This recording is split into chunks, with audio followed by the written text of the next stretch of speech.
wetu wasome. Tumeweka mpango mkubwa, wabunge wako na pesa ya CDF, wajenge mashule, wapange basari, watoto wetu waende shuleni.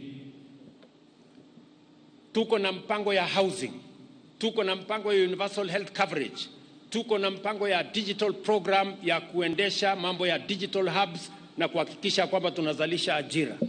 Tuko na kilimo, na mimi niliwaeleza bila ya kudanganyana ya kwamba kufanyia maandamano njaa haiwezi kupotea, mpaka tuende shambani tuzalishe chakula ipatikane kwa wingi, ndio tuweze kupunguza gharama ya unga na chakula.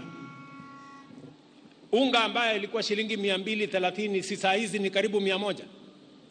Kwani ni maandamano tulifanya ama tulipatiana fertilizer wakulima wakazalisha chakula? So we must be, lazima tuambiane ukweli.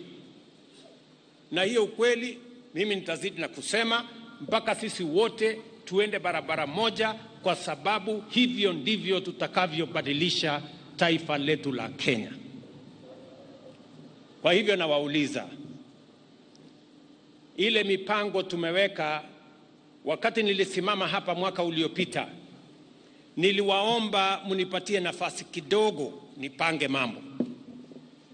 Vile mambo yalivyokuwa mwaka uliopita sio vile yalivyo sasa. Dola yetu imekuja mahali mzuri, gharama ya chakula imekuja mahali mzuri, ile interest rate imeanza kuteremka chini, mafuta pia imeanza kushuka chini. Ile kitu tu bado iko juu ni makelele ya siasa. Tunataka pia hata na hiyo ikuje chini, ndio tuweze kwenda mbele kama wataifa. So nawauliza viongozi, tuwache makelele.